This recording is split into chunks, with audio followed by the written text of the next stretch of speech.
देखो question number 19 जो है, क्वेश्चन नंबर 19 क्या बोल रहा है आपको? क्वेश्चन नंबर 19 बोल रहा है आपको कि सॉरी क्वेश्चन नंबर 18 थे। क्वेश्चन नंबर 18 थे, a motorcyclist as a particle is undergoing vertical circle inside a sphere of death.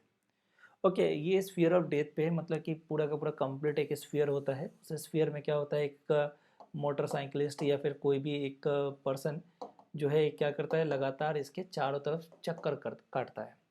क्या है ये? कुछ नहीं बल्कि UCM, मैंने आपको वर्टिकल सर्कुलर मोशन पढ़ाया था, VCM वर्टिकल सर्कुलर मोशन का केस है।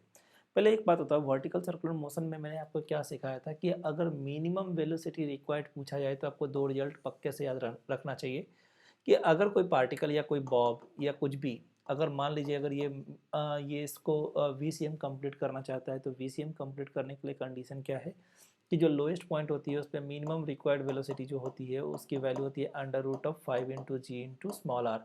यहाँ ये जो रेडियस है, ये रेडियस स्मॉल आर है। तो कम से कम VCM कंप्लीट करने के लिए, वर्टिकल सर्कुलर मोशन कंप्लीट करने के लिए कम से कम जो स्पीड होनी चाहिए √5 GR होनी चाहिए।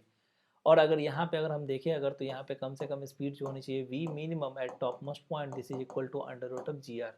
स्टैंडर्ड रिजल्ट है, आपको याद करके रखना पड़ेगा कि यहाँ पे मिनिमम वेलोसिटी जो हो रिक्वायर्ड है √5 GR। अगर मुझे यहाँ पे पूछ दिया जाए कि बताओ मिनिमम वेलोसिटी कितनी रिक्वायर्ड है, अगर तो इसके लिए रेडियस रिक्वायर्ड है, रेडियस की वैल्यू मिलते ही हम मिनिमम वेलोसिटी लोएस्ट पॉइंट पे लिख सकते हैं और हाईएस्ट पॉइंट पे भी सेम उसी तरीके से लिख सकते हैं। बट क्या होता है कभी कभी क्वेश्चन में, फॉर एग्जाम्पल अगर मान लीजिए इसकी मिनिमम वेलोसिटी अगर 10 मीटर पर सेकेंड है, अगर तो क्वेश्चन में ऐसा दिया रहेगा कि ये 12 मीटर पर सेकेंड से जा रहा है और ये समथिंग कुछ स्पीड से जा रहा होगा। ऑब्वियस बात है कि अगर हम इसकी वैल्यू अगर चेंज करके बढ़ा देंगे 12 मीटर पर सेकेंड, तो इसकी जो मिनिमम रिक्वायर्ड वेलोसिटी आनी चाहिए उससे, इसके करस्पॉन्डिंग उससे ज़्यादा वैल्यू आएंगी, है ना। तो इसके करस्पॉन्डिंग जो मिनिमम रिक्वायर्ड वेलोसिटी यहाँ आनी चाहिए थी उससे ज़्यादा वैल्यू आएंगी। दिस मीन्स आपको क्वेश्चन क्या सेटअप किया गया है, listen carefully. So a motorcyclist, the speed of the motorcycle varies between 6 metre per second and 10 metre per second. बोला गया है कि मोटरसाइकिलिस्ट राइट नाउ जो परफॉर्म कर रहा है वो परफॉर्मेंस जो है उसमें क्या है, मिनिमम वेलोसिटी जो आ रही है वो 6 मीटर पर सेकेंड आ रही है और मैक्सिमम वेलोसिटी जो आ रही है वो 10 मीटर पर सेकेंड आ रही है। तुम इमेजिन करके बताओ कि मैक्सिमम कहाँ आनी चाहिए, कहाँ ज़्यादा स्पीड होनी चाहिए। क्या हम बोल सकते हैं कि जो लोएस्ट पॉइंट पे आएंगे तो स्पीड हाईएस्ट रहेगा, मतलब सबसे ज़्यादा रहेगा, और फिर धीरे धीरे ऊपर जाते जाते जो टॉप मोस्ट पॉइंट होंगे वहाँ पे स्पीड कम होंगी। दिस मीन्स जो 6 मीटर पर सेकेंड प्रोवाइड किया गया है वो टॉप मोस्ट पॉइंट की स्पीड प्रोवाइड किया गया है आपको, और जो 10 मीटर पर सेकेंड प्रोवाइड किया गया है वो बॉटम मोस्ट पॉइंट की स्पीड प्रोवाइड किया गया है 10 मीटर पर सेकेंड। इस तरह से दोनों स्पीड आपको सेटअप करके दिया गया है कि राइट नाउ ये सिचुएशन है। क्या ये मिनिमम वैल्यू है यहाँ पे? नहीं, ये मिनिमम रिक्वायर्ड वैल्यू नहीं है। मिनिमम रिक्वायर्ड वैल्यू तब निकलता है जब हम √5 GR करते हैं, हमें रेडियस रिक्वायर्ड होगा। लेकिन अभी आपको दिया हुआ है किसी इंस्टेंट पे अगर ये 10 है तो ये 6 मीटर पर सेकेंड होता है।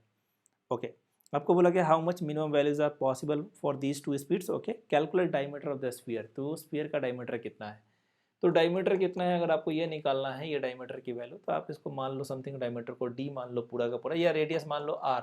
तो ऑब्वियस बात है आप भी जानते हो रेडियस R, तो डायमीटर 2R हो जाएगा। अब ऐसे क्वेश्चन को कैसे करेंगे हैंडल? तो ऐसे क्वेश्चन को हमेशा एनर्जी कंजर्वेशन मेथड से ही हैंडल करना है आपको, क्योंकि इस पर्टिकुलर पॉइंट पे जो टोटल एनर्जी होगी वही टोटल एनर्जी यहाँ पे भी मेंटेन रहेगी।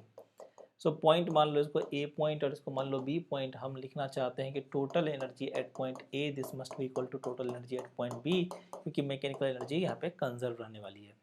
ओके, सो अब देखो इसको रेफरेंस पॉइंट, मैंने हमेशा बताया आपको कि जो सबसे लोएस्ट पॉइंट होता है उसको रेफरेंस पॉइंट मान लेंगे अगर, तो वहाँ की पोटेंशियल एनर्जी हो जाएंगी 0 and plus kinetic energy right now कितनी हो जाएंगी, तो हम लिख सकते हैं आराम से half into m into v square. यहाँ की स्पीड कितनी है, तो 10 का स्क्वायर 100। सिमिलरली अगर हम टोटल एनर्जी अगर बी पॉइंट पे लिखना चाहते हैं तो कैसे लिखेंगे, तो बी पॉइंट पे टोटल एनर्जी लिखने के लिए दो चीज़ें रिक्वायर्ड है। रेफरेंस पॉइंट से कितनी हाइट पे है, तो ये R plus R, 2R height पे है, तो उसकी पोटेंशियल एनर्जी हो जाएंगी m into g into 2R and plus kinetic energy यहाँ पे लिख सकते हैं half into m into v square. So half into m into v square यानी कि 6 का स्क्वायर 36। मुझे लगता है m हर जगह से कैंसल आउट हो जाएगा एंड ये हो जाएगा 50 और ये हो जाएगा 18। So 50 minus 18 how much, 32। This is equal to 2 into g into r. आप यहाँ से चेक करो, ये तुम्हारा हो जाएगा 16 यानी कि 1.6 आएगा रेडियस की वैल्यू। सो रेडियस की वैल्यू आपको निकल के आई 1.6 मीटर, लेकिन आपको क्वेश्चन में क्या बोला गया था, आपको बोला गया था डायमीटर कितनी है, सो डायमीटर कितनी होगी, तो डायमीटर इसका डबल हो जाएगा 2 इंटू आर, 3.2 मीटर। फिर सवाल आपको नेक्स्ट ये भी पूछा गया है आपको कि बताइए minimum values possible for these two speeds. ये right now 10 metre per second से तो मूव कर रहा है, लेकिन अगर यहाँ पे और कम करना चाहिए कर सकता, अगर वीसीएम कंप्लीट करने के लिए और कम कर सकता था तो कितना होना चाहिए था। तो आपको रिजल्ट तो पता ही है कि वी मिनिमम कितना रिक्वायर्ड है, under root of 5 into g into are.